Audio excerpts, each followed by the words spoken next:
Voici un jeune couple en colère pour la bonne et simple raison que d'après ce qu'ils nous disent, le médecin accoucheur est arrivé beaucoup trop tard, bien que prévenu assez tôt pour l'accouchement de leur bébé qui depuis a des problèmes et de gros problèmes. Nous accueillons maintenant Myriam et Sébastien. Voici Myriam et Sébastien. Myriam a douloureusement accouché d'un petit garçon il y a 2 ans. L'enfant est aujourd'hui paralysé d'un bras. Le médecin accoucheur, arrivé tardivement, serait en cause. La sage-femme vous a bien prévenu à minuit et demi qu'on arrivait à la clinique pour dire que Madame Tiss arrivait à la clinique. Oui. Et donc Madame Tiss était bien notée sur le tableau pour les césariennes. Pardon. Madame Tiss était bien notée sur le tableau pour les césariennes. Pour sans aucun doute, c'est une affaire qui commence tout de suite. Bonsoir Myriam, bonsoir Sébastien. Bonsoir. Merci d'être avec nous sur le plateau de Sans aucun doute. Vous êtes un petit peu bas là, monsieur. Si je peux vous demander de remonter un petit peu, parce que monsieur, il faut le savoir, mesure 1m90. Et je pense que tous ces amis là, vous l'êtes encore plus là. Voilà, c'est le plus grand certainement actuellement sur le plateau. Au moins là, tout le monde est à égalité. Alors, on se détend avant d'attaquer des choses un petit peu plus douloureuses. Vous avez accouché en 2003, le 13 avril très exactement, d'un petit garçon et vous avez prévenu que votre bassin était étroit, qu'il fallait vraiment s'y préparer à l'avance, etc. Et le jour J, eh bien, le médecin accoucheur a mis beaucoup de temps pour venir. Entre le moment où vous êtes arrivé dans l'établissement et le moment où lui est arrivé, c'est passé combien de temps à peu près? Il s'est passé, on arrivait à minuit et demi. Et donc, il est venu à 6h moins le quart du matin. Donc, il s'est passé 6 heures. Il était prévenu tout de suite, hein, Oui. dès que vous êtes arrivé. Oui, dès que je suis arrivée. Malheureusement, pendant ces 6 heures, ça, le docteur Courtois nous en dira plus tout à l'heure, eh bien, il s'est passé des choses. Le bébé a souffert. Et aujourd'hui, quelles en sont les conséquences? Les conséquences, c'est qu'il a une paralysie du plexus brachial droit. Donc, il n'a pas bougé son bras pendant 3 mois. Et c'est revenu au fur et à mesure, mais il n'a pas récupéré la totalité de son bras encore. Et lui, il garde un handicap au bras droit. Oui, voilà, tout à fait. Il risque de le garder toute sa vie? Oui, il risque, oui. Voilà, il y a aujourd'hui un petit enfant qui malheureusement, si ça s'est passé comme ça bien sûr, va en souffrir jusqu'à la fin de ses jours. Essayons de mieux comprendre grâce à l'enquête précise d'Anouk Julien pour Sans aucun doute, avant de donner des coups de fil bien sûr. Noah est âgé de 22 mois. Il est né avec un énorme handicap au bras, un plexus brachial, un douloureux problème survenu lors de l'accouchement. Myriam, sa maman, se souvient des moindres détails. Je sentais que le bébé était bloqué à l'intérieur. Les épaules étaient coincées jusqu'à ce qu'il tire très très fort sur la tête et qu'il sorte, quoi. Ils lui ont mis de l'oxygène, on l'entendait pas pleurer, on était en train de paniquer. Dès sa naissance, le bras droit était paralysé. Comme la sage-femme nous dit, des accouchements comme ça, ils s'en souviennent pendant des années et des années. Nous, on aimerait que la justice soit faite et qu'il paye pour la faute qui a été faite. Voici les faits. Nous sommes le 1er avril 2003. Myriam entame son dernier mois de grossesse. La naissance de l'enfant est prévue pour le mercredi 16 avril. Après avoir passé des échographies, le gynécologue qui a suivi pendant 9 mois Myriam lui aurait alors annoncé que l'accouchement serait difficile. Il a eu un doute au moment d'une consultation. Il a dit que ça allait être vraiment un gros bébé. Il a dit, moi je voudrais être sûr que ça se passe bien, je vais vous envoyer passer des radios du bassin. Donc on est allé passer les radios du bassin, il nous a pris tout de suite, donc il a regardé, il a dit, votre bassin n'est vraiment pas bon, oubliez un accouchement par voie basse, ça sera césarienne. Une césarienne aurait donc été prévue. Cet élément va s'avérer très important. Pour en avoir la preuve, nous avons récupéré le dossier médical de Myriam. Voici ce qui est noté par son gynécologue. Le bassin est limite en largeur. Une césarienne est prévue pour le mercredi 16 avril. L'accouchement est proche. Le samedi 12 avril, soit 4 jours avant la date annoncée, Myriam perd les os. Le couple se rend d'urgence à la clinique. Nous sommes en pleine nuit, il est 1h du matin.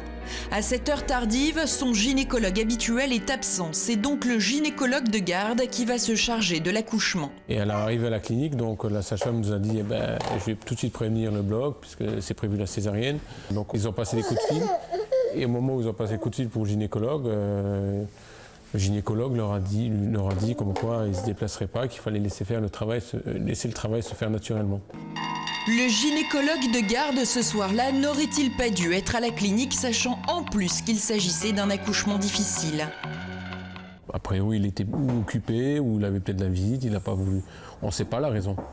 Pourquoi il n'a pas voulu se déplacer. C'est une aberration qu'on voit qu'il aurait dû venir et qu'il n'est pas venu.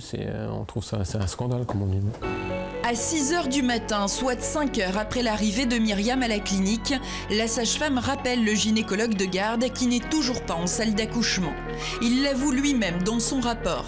Voici ce que la sage-femme lui dit par téléphone.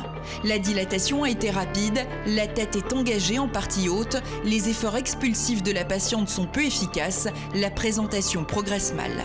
À 6h15, le gynécologue arrive en salle d'accouchement. À ce moment précis, il est trop tard, la césarienne n'est plus réalisable.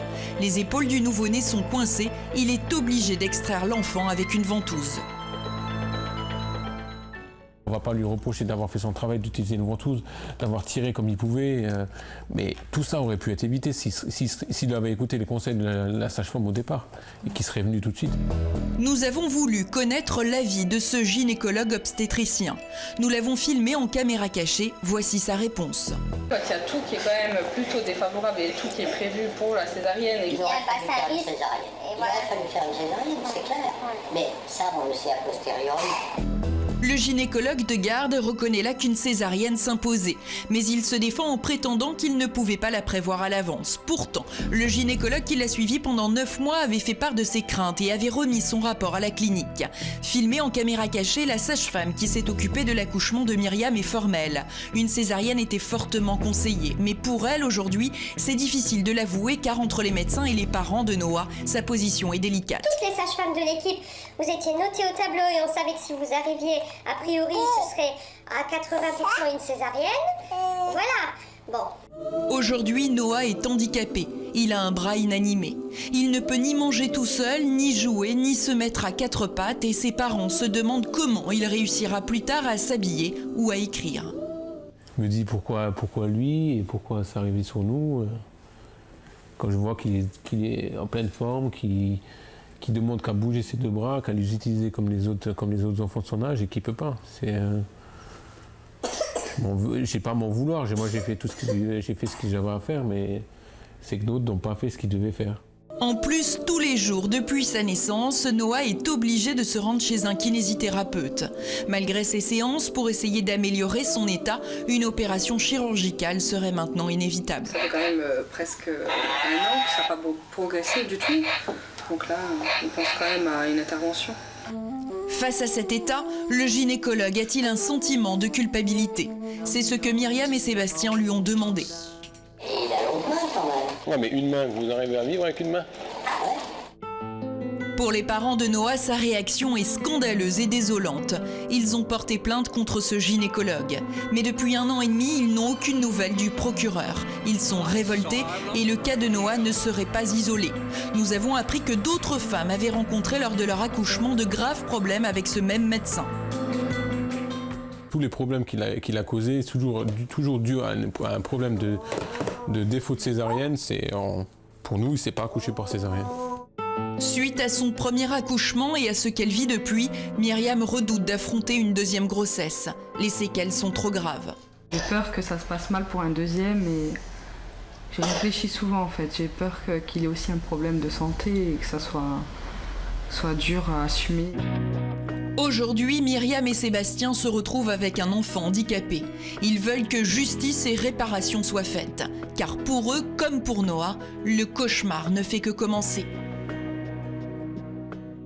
L'enquête est signée Anouk Julien pour Sans Aucun Doute. Une nouvelle fois, je reprécise que nous avons la chance dans ce pays d'avoir l'une des meilleures médecines peut-être de la planète et que des chirurgiens formidables font des miracles chaque jour et que l'aléa thérapeutique existe. La question que nous posons aujourd'hui, c'est y a-t-il aléa thérapeutique ou y a-t-il eu négligence? Et là, c'est un tout autre débat.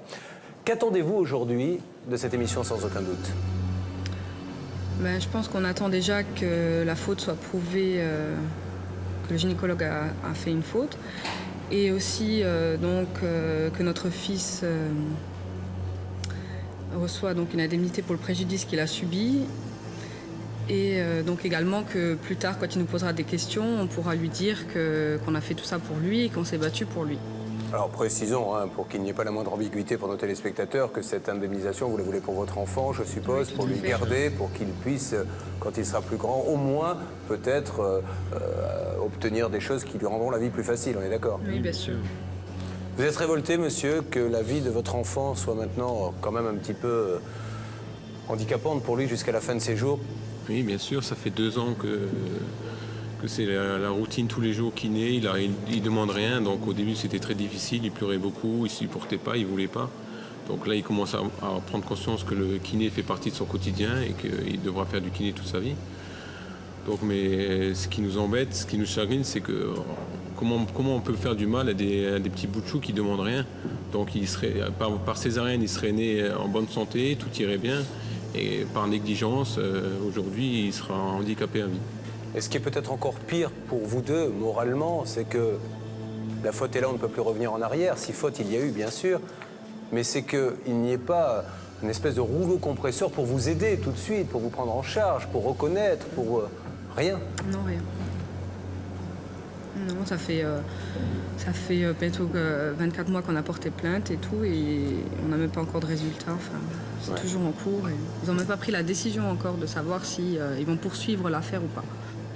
Docteur Courtois, dans ce dossier, encore une fois, hein, on le redit, il peut y avoir des problèmes en médecine, c'est quelque chose d'extrêmement compliqué. Mais d'après ce que nous avons pu recueillir dans cette enquête, l'obstétricien qui dit il va falloir une césarienne à 95%, est-ce que vous pensez que l'on n'est plus dans l'aléa thérapeutique et peut-être dans la négligence que... Écoutez, j'ai bien regardé le dossier, les documents qui nous étaient fournis. Or là, tous les documents que j'ai montrent, si vous voulez, il y a un indice de Magnien, c'est un gynéco qui l'a mis au point. Lorsque c'est inférieur à 20, il faut impérativement faire une césarienne. Et là, sans entrer dans les détails, on est à 19,8. Donc déjà, on devait faire une césarienne sur ce premier indice. On a un deuxième indice qui est la largeur de la tête, si vous voulez, qu'on a calculé, à mon avis, un peu trop tôt, c'est-à-dire c'était le 3 février. On a calculé donc le diamètre de la tête, et lorsqu'on rapporte 9 semaines après, puisqu'il a continué à grossir pendant 9 semaines, on ne passe pas non plus. Donc on avait tous les voyants qui étaient au rouge. Il n'y avait pas de doute possible. Donc il fallait faire une césarienne.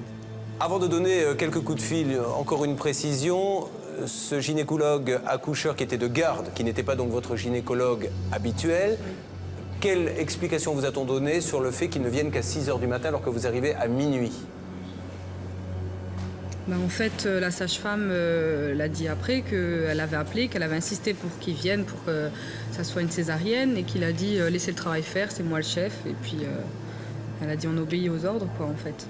D'accord. Nous allons chercher à le joindre maintenant. La régie fait le numéro. Le premier coup de téléphone est logiquement réservé au médecin accoucheur de Myriam. Bonjour, Oui, bonjour. Serait-il possible d'avoir le docteur, s'il vous plaît? ne quittez pas. Merci 1000 fois, madame. Allô, docteur? Oui, Bonjour, docteur. Pardonnez-moi de vous déranger. Julien Courbet de l'émission Sans aucun doute sur TF1. Docteur, dans le cadre de l'enregistrement et des préparations d'émissions, je voulais avoir une conversation avec vous concernant un couple, Myriam et Sébastien, qui ont eu un bébé, vous le savez, qui a maintenant un handicap au bras, puisqu'il aurait dû, visiblement, d'après mes informations, mais c'est pour ça que je tenais absolument à vous avoir en ligne, naître par césarienne, et ce qui n'a pas été le cas. oh, bah écoutez, ça c'est un problème qu'il faudra voir, je dirais, avec des experts ultérieurement, bien sûr.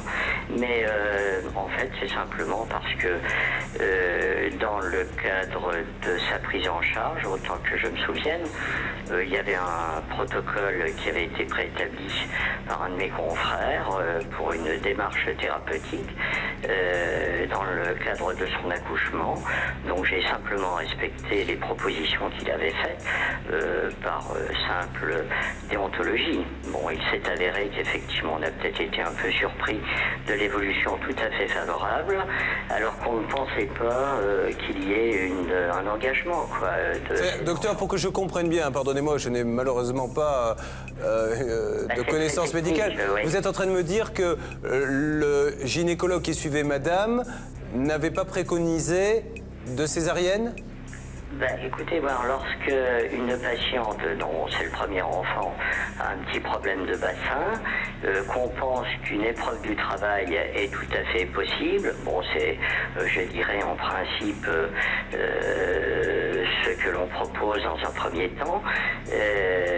Donc on effectue ce qu'on appelle une épreuve du travail, et si véritablement cette épreuve du travail est négative, on passe en césarienne. Étant entendu que bien évidemment, quand il y a un problème de bassin, plus le temps passe, moins on a de chances que cette épreuve de travail soit positive. D'accord ? C'est-à-dire qu'il y a un engagement de la tête de l'enfant. Voilà.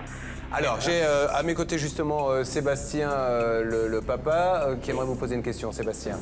Donc bonjour. Bonjour. Donc je veux savoir, la sage-femme vous a bien prévenu à minuit et demi qu'on arrive à la clinique, pour dire que Madame Tiss arrive à la clinique. Oui. Et donc Madame Tiss était bien notée sur le tableau pour les césariennes. Pardon ? Madame Tiss était bien notée sur le tableau pour les césariennes. Oui, c'est ça. C'était Donc voilà, donc oui. l'épreuve du travail n'avait pas commencé. Donc comment vous avez pu décider de faire l'épreuve du travail alors qu'elle n'avait pas commencé encore? Alors en plus qu'elle était notée sur le tableau et que la sage-femme a insisté pour que vous veniez. Oui, je crois que... Je pense, monsieur, je ne veux pas dire ça pour vous. C'était bien noté dans le dossier mais... également que l'épreuve du travail était plutôt défavorable par votre collègue. Oui. Donc il y avait tout pour faire... Et pour moi aussi, je la pensais effectivement défavorable, mais je dirais que le travail nous a montré exactement le contraire, c'est-à-dire qu'elle était tout à fait favorable. Oui, mais pourquoi vous êtes intervenu après l'accouchement, aux dernières minutes, juste à l'expulsion, et pas avant? Tout simplement parce que la dame avait des difficultés à l'expulsion, donc on a assisté à l'expulsion parce que les efforts expulsifs étaient inefficaces, tout simplement. C'est vrai que ça arrive assez fréquemment sous péridurale. Les patientes ne sentent pas toujours véritablement les contractions ou ce qu'elles doivent faire pour pousser l'enfant vers l'extérieur. Donc on fait ce qu'on appelle une aide à l'expulsion, soit par forceps, soit par ventouse, voilà, tout simplement. Alors docteur, à mes côtés un de vos confrères, docteur Courtois, qui nous aide dans les dossiers médicaux dans l'émission. Docteur Courtois. Oui. Oui, ce qui me choque un petit peu, bonjour, c'est que effectivement, en regardant un petit peu le dossier, tous les différents indices, que ce soit l'indice de Magnin, que ce soit la céphalométrie, on était pour la césarienne prophylactique dans tous les cas. Écoutez, oui, bien sûr, je pense que dans ce cas de figure, si mon confrère n'avait pas mis sur son dossier qu'on pouvait tenter une épreuve du travail, je ne l'aurais sans doute peut-être pas tenté. Et très sincèrement... Ça, c'est marqué noir sur blanc, docteur, c'est important, ça. C'est marqué noir sur blanc que votre confrère vous a remis une note ou sur le dossier comme quoi on pouvait tenter le travail. Ah oui, c'est écrit, oui, épreuve du travail, mais a priori défavorable, oui. Alors, je le pensais aussi, et en fait... Ah, il y a marqué que c'est défavorable. A priori défavorable. A priori. Alors, quand c'est a priori défavorable, on tente quand même l'épreuve du travail? Je pense que dans le domaine de l'obstétrique, et vous devez le savoir comme moi, il vaut mieux accoucher par voie basse que par césarienne. La morbidité, je dirais, est moins importante dans les accouchements par voie basse que par césarienne. Sébastien. Ouais. Vous pouvez juste me répéter ce que vous... Alors, monsieur vous parle, c'est le papa. Oui. Est-ce que vous pouvez juste me répéter ce que vous nous avez dit l'autre jour quand on vous a rencontré? Qu'il était totalement, concevable de vivre avec un bras. Pourquoi avoir deux bras? Vous nous avez bien dit ça. J'ai pas dit ça. J'ai dit que certes, vous avez un petit... C'est pas trop grave de vivre avec un bras. Qui pose un problème au niveau d'un bras. Mais on peut vivre effectivement avec un bras qui marche moins bien que l'autre, ça c'est clair. Ça, bien sûr. Tant que le cœur bat, je pense qu'on peut vivre malheureusement dans n'importe quelle circonstance, qu'il manque un bras, deux ou même deux jambes. Ça, je suis d'accord avec vous, docteur. Vous, docteur, moi, ce que j'aimerais savoir, c'est est-ce que maintenant, que ce soit la clinique ou vous, est-ce que le système d'assurance, par exemple, va marcher pour que cet enfant ait le droit à une indemnisation? Nous payons des assurances très chères et je pense que c'est pour ça qu'on est assuré. D'accord, mais est-ce que vous allez le déclencher, docteur Courtois? Oui, donc la question que j'aimerais vous poser, est-ce que vous êtes d'accord pour avertir votre compagnie d'assurance Ah pour... bah, ça me semble évident. Bien, pour Ah oui. déclencher à la limite une expertise amiable. Ah bah c'est clair, oui. Mais ça a été fait, docteur, ou vous allez le faire? Ah non, mais je pense que là, rien n'a bougé pour le moment, donc je pense qu'effectivement, il faut le faire. Ça me semble être non seulement une évidence, mais une nécessité. Bien. Mais oui, bien sûr. Vous les tiendrez au courant, docteur? Mais bien sûr, mais je suis à leur entière disposition. Ils sont venus me voir il y a quelques jours, je les ai reçus, comme je peux recevoir n'importe quel couple s'il y a un souci, un problème quelconque. D'accord, bon. Eh bien, je vous remercie, docteur, pour ces explications. Et si vous pouvez prendre contact avec eux pour les tenir au courant des Oui, démarches mais bien par sûr. rapport à l'assurance, ça serait formidable. Tout à fait. Merci, docteur. Passez une bonne journée. Merci mille Merci, fois. au revoir. Au revoir. Reconnaissons quand même que ce docteur parle, c'est pas toujours le cas, et accepte le dialogue et les explications. Alors un petit commentaire, parce que c'est-à-dire qu'à partir du moment, c'est ce que j'ai cru comprendre, où il n'y a personne et que personne n'est là pour dire on arrête tout, on fait une césarienne, c'est vrai que ça ne sert plus à rien Oui. qu'ils viennent. Vous avez bien compris que j'ai pas voulu polémiquer, mais si vous voulez, il était prévu une césarienne. Tous les documents indiquent césarienne ou épreuve de travail défavorable. Chez moi, défavorable, ça veut dire que c'est pas favorable, qu'on ne le fait pas. Donc, vous arrivez à minuit, et donc on appelle à ce moment-là l'accoucheur, qui dit je viens pas. Il est bien évident que s'il vient pas, comme cette dame commence à accoucher, ben, le travail va se faire. Et donc après, il est trop tard, puisque... Même s'il était venu, une fois que le travail a vraiment commencé, il ne peut plus faire de césarienne. Il fallait faire la césarienne entre minuit et 2 heures du matin. Mais après, si vous voulez, dans la mesure où la tête commence à descendre dans le bassin, ben on attend pour voir si elle ne sort pas toute seule. Sachant très bien, dans le cas précis, qu'elle ne sortirait pas. Ce qui a D'accord. été d'ailleurs ce qui s'est démontré. Nous allons essayer maintenant donc de joindre votre gynécologue habituel qui n'était pas là le jour de l'accouchement puisque c'était un week-end, mais j'aimerais quand même, pour qu'on soit le plus objectif possible dans ce débat, rappeler que votre dossier médical, vous n'avez jamais réussi à l'avoir. Ben, mon mari a eu du mal, il a dû aller à la clinique et puis il a dû appeler après les policiers pour qu'ils viennent. Il a fallu l'intervention, je veux Oui. que tout le monde entende ça, l'intervention de la police pour récupérer le dossier médical. On est d'accord, monsieur? Oui, monsieur. Qui a refusé de vous le donner? Ben, on m'a envoyé d'un bureau à l'autre et finalement on m'a dit on peut pas vous le donner à part une dizaine de jours. Je dis non, je veux le récupérer aujourd'hui. Ça fait 2 ans qu'il est né bientôt, je veux le récupérer. Donc on m'a dit non, hors de question qu'on vous le donne et donc j'ai appelé la police et au moment où la police est intervenue, pas de problème, on vous le donne. Ils l'ont tout de suite donné. Rappelons que ça fait partie de nos droits, d'avoir accès immédiatement à notre dossier médical. Tout à fait. Depuis la loi du 4 mars 2002, la patiente ou les ayants droit, quand la patiente ou le patient est décédé, ont droit à l'intégralité du dossier médical. Maintenant, c'est la propriété du patient. Pour obtenir toutes les informations nécessaires à la compréhension de ce dossier délicat, nous appelons le gynécologue qui a suivi Myriam pendant sa grossesse. Je leur ai expliqué qu'en fait, bien que j'avais prévu de faire une césarienne, si ça ne s'était pas déclenché, j'aurais peut-être agi comme mon collègue. Je peux pas. C'est difficile Bien sûr, bien sûr. de dire les choses comme ça. Mais quoi. c'est pas ce que je vous demande. Moi, ce que j'aimerais que l'on recomprenne, elle arrive à minuit et le médecin qui pratique l'accouchement arrive à 6 heures. Quand c'est défavorable, est-ce que justement on ne doit pas être peut-être un petit peu plus présent? Mais l'anesthésiste arrive en urgence. Mais l'anesthésiste, lui, est quand même venu en urgence.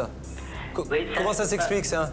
Ça, moi, je peux pas juger de cette... parce que j'étais pas présent, donc je peux pas dire exactement comment les choses avaient changé.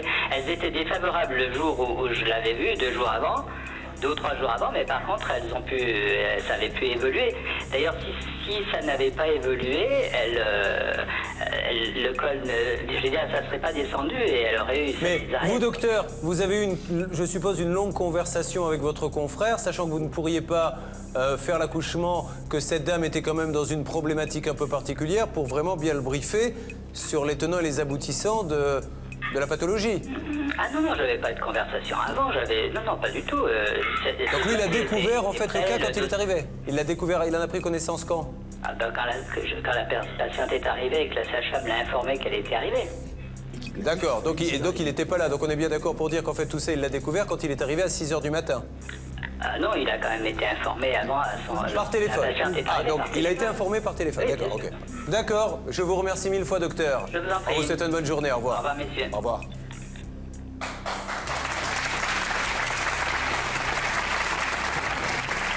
Ça donne en tout cas à toutes les futures mamans l'occasion de demander à celui ou celle qui la suit de pouvoir être là le jour de l'accouchement, parce que je crois avoir entendu, et dites-moi si je me trompe, qu'il n'a pas eu de conversation téléphonique avec son confrère. Ce que j'ai bien compris, c'est que le problème, c'est que vous êtes arrivé donc un samedi soir, que la sage-femme a pris connaissance du dossier que vous aviez, a appelé l'accoucheur de garde en lui disant il y a marqué césarienne, mais l'accoucheur de garde, ne connaissant rien du dossier puisqu'il n'avait jamais suivi cette dame... Et n'avait pas eu de contact téléphonique avec le médecin, a dit moi je fais faire l'épreuve du travail. Donc si vous voulez, c'est un petit peu regrettable. Nous appelons une maman qui aurait connu le même problème avec le même médecin accoucheur dans la même clinique et dont l'enfant souffrirait des mêmes séquelles. Donc c'était très long et il parlait donc de césarienne puisque le col ne voulait pas s'ouvrir. Mais comment dire, alors il parlait de césarienne et puis finalement non. Alors le matin, vers 8h je crois, ils ont appelé le docteur pour qu'il prenne une décision, césarienne ou pas. Et bon, et apparemment il a décidé d'attendre et que j'accouche donc par voie basse. Et donc vous imaginez bien que j'étais donc épuisée. J'ai dit j'arriverai jamais à pousser. Ils m'ont dit si on va vous aider. Donc il a pris la ventouse. Franchement, il a tiré là-dessus. Franchement, ça a duré une demi-heure, mais c'était horrible, franchement. Enfin, comme vous, madame. J'ai pensé, j'ai dit c'est pas possible, c'est pas un accouchement Est-ce que vous aviez eu, madame, auparavant, est-ce qu'on vous avait dit il faudra peut-être faire une césarienne avant que vous accouchiez? Oui. C'était pas votre gynécologue, ce monsieur, c'en était un autre? Si, c'était mon gynécologue. Il m'a suivi pendant toute la grossesse. En plus.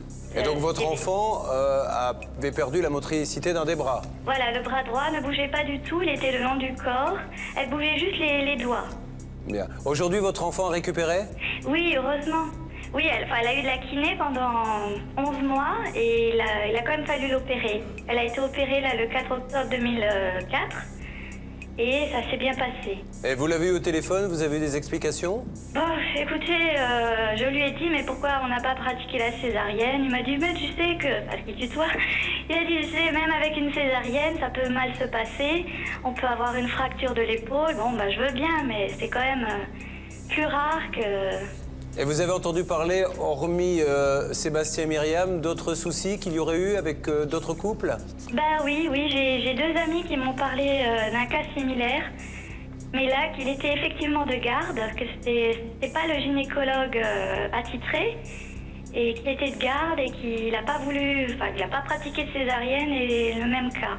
Et là, j'étais franchement étonnée, j'ai dit mince, parce que j'avais jamais entendu parler de ce problème auparavant, et là, en l'espace de quelques mois, j'entends 3 cas. Je trouve que c'est beaucoup.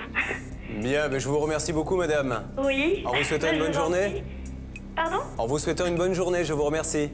Vous aussi. Au revoir, madame. Merci. Nous appelons la sage-femme présente lors de l'accouchement. C'est Myriam qui s'adresse à elle.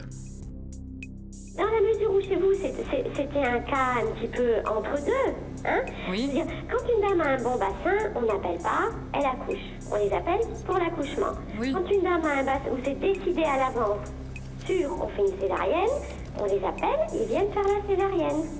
Maintenant, quand c'est entre les deux, le fait qu'ils soient venus, la seule chose que ça aurait changé, c'est qu'ils vous auraient examiné. Et ils auraient, si vous voulez, étant donné qu'au point de vue examen clinique, à l'examen au toucher, on n'avait pas une situation défavorable, je pense pas que ça aurait... Je sais pas, hein, je peux pas dire par là à sa place, si vous voulez. Hein. Oui, bien sûr. Mais je sais pas si ça aurait fait pencher la balance dans l'autre sens. Parce que vous, quand vous m'aviez examiné, vous penchez quand même la balance vers la césarienne. En fonction de la radio du bassin. Oui, mais bon, nous, on a plusieurs amis qui ont le même cas à peu près, où leur enfant a eu des problèmes à la naissance, donc des plexus brachiales aussi. Moi, je veux dire, a priori, c'est les dames qui ont accouché à la clinique dont vous parlez. Oui, tout à fait. Ouais. Bon, ce que je vous disais l'autre jour, des plexus brachiales, ça arrive à toute personne qui fait de l'obstétrique. Oui, bien sûr. C'est pas... Mais je pense que ça peut être évité dans certains cas, notamment dans le mien. Bien sûr que ça aurait pu être évité. Ça, je suis entièrement d'accord avec vous. Moi, je peux que vous dire ce que moi j'ai transmis, ce qui m'a été répondu et ce que j'ai pu constater. Oui, mais vous avez bien dit à mon mari après l'accouchement que vous pensiez pour la césarienne et que vous aviez insisté. Bien sûr, parce que quand on voit un bassin comme ça, c'est évident qu'on penche pour la césarienne, hein, à la base. Bon, après, nous on est sages-femmes, eux c'est nos supérieurs hiérarchiques. Donc ça aurait pu être évité avec... Moi, je n'avais pas en mon pouvoir de décider ni de vous faire une césarienne. D'accord, je vous remercie alors en tout cas. Je vous en prie. Merci. Le dossier, là, maintenant, est un petit peu plus clair. En fait, si l'on analyse bien tout ce qui a été dit depuis le début de ce sujet, tout dépendait de la décision donc, du médecin de garde qui a décidé par téléphone, sans ausculter madame, de faire le travail. Voilà, donc restera toujours cette question en suspens. S'il était venu, avec ses compétences et son expérience, aurait-il pris la même décision? Là, il l'a fait par téléphone, sachant que par téléphone, cette dame vient de dire que le bassin n'était pas assez large. Donc, elle lui a dit, voilà, j'ai un dossier, le bassin n'est pas assez large, qu'est-ce qu'on fait? Sans ausculter, sans voir, par un simple appel téléphonique, ce monsieur a décidé de dire, je prends telle décision, plutôt que de dire dans le doute, je viens. On est d'accord, là, docteur Courtois? Oui, tout à fait. En fait, compte, il a décidé sur les simples données de la sage-femme, si vous voulez... Oui, mais des données qui sont plutôt négatives. Qui étaient négatives, mais je pense qu'il fallait venir et prendre connaissance du dossier d'une personne qu'on n'a jamais vue. Nous réservons un dernier coup de téléphone au directeur de la clinique. Julien Courbet lui demande de faire accélérer les choses dans ce dossier. Dans cette affaire-là, suivant le type de pathologie, ça peut durer un certain nombre d'années avant qu'il y ait une récupération totale ou pas. Donc pour pouvoir déposer les dossiers, il faut que ce soit, il y a un laps de temps.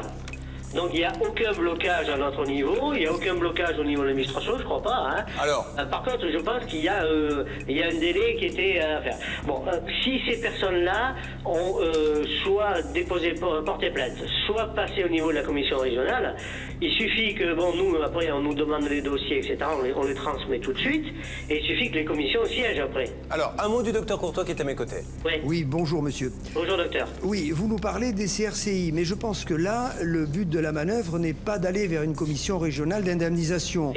Le but est de mettre en cause, entre guillemets, les assurances ou l'assurance de l'accoucheur qui a pratiqué l'accouchement, à la suite duquel on a un plexus brachial. Donc, si vous voulez, les CRCI, on est tout à fait d'accord, sauf que je suis pas sûr qu'on rentre dans les conditions. Ouais, non, mais c'est pas ça. En plus, je parlais de la CRCI et éventuellement de l'assurance. Il y a les deux. Hein. Voilà, mais là, c'est l'assurance qui nous intéresse. Alors, au point de vue de l'assurance, c'est l'assurance du praticien. Tout à fait.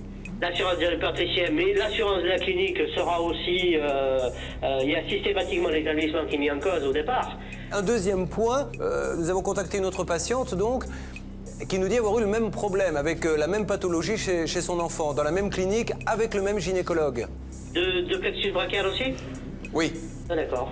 Écoutez, moi je suis pas là depuis très longtemps, donc j'ai pas tous les dossiers en tête. Tout à fait. Bon, nous, je vais regarder ça. Ah, oui. Monsieur le directeur, ce que l'on voulait simplement, c'était un peu de réconfort également pour ce jeune couple. Il est hors de question de laisser tomber. Hein. Moi, voilà. Mais comme personne jusqu'à présent. Je l'ai pas vu la semaine dernière. J'étais en vacances quand il est venu dans la clinique. Pouvez-vous les recevoir? Moi, je peux les recevoir, mais il est hors de question de laisser tomber quelqu'un. Mais c'est tout à votre honneur, monsieur. Donc, si vous pouviez les recevoir et leur montrer que vous avez une volonté de faire bouger ce dossier assez rapidement, ça serait formidable. Et le faire, bien sûr. Bien sûr, mais moi, je suis tout à fait disposé à le faire. Tout à fait. Je vais le contacter téléphoniquement, là, tout de suite, là, pour leur dire qu'ils viennent me voir. Hein. Mais je ne savais pas qu'ils avaient déposé un dossier de plainte, voire vis-à-vis des assurances, pour avoir une indemnité. Bon, voilà, monsieur le directeur, vous les appelez. Je vais le recevoir. Vous les convoquez. Dans notre esprit, il n'a jamais été question de laisser tomber qui que ce soit. Hein. Mais nous n'en avons pas douté une seconde. Pas du tout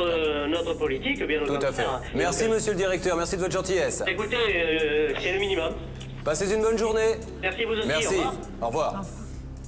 Voilà, pour être le plus complet possible, nous avons tenu à parler à tous les intervenants de ce dossier qui ont tous accepté de parler et nous les en remercions. Ce qui veut dire aujourd'hui, docteur Courtois, que normalement la machine est lancée et ça devrait bien se passer pour eux. Normalement, aussi bien le directeur de la clinique que le gynécologue accoucheur se sont engagés à avertir leurs compagnies d'assurance respectives. Donc, vous aurez effectivement une expertise médicale avec les deux médecins experts des compagnies d'assurance. Donc, tout se met en place.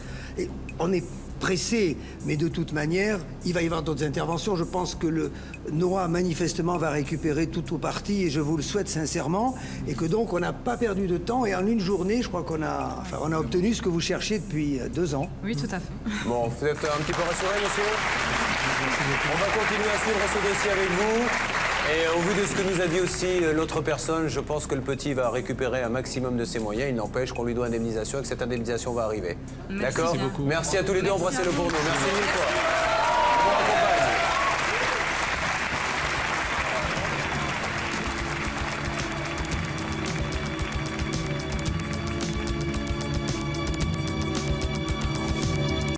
Et on est soulagé parce que on ne voyait pas le bout de l'histoire et en fin de compte, avec l'émission, ça allait très très vite et c'était très efficace.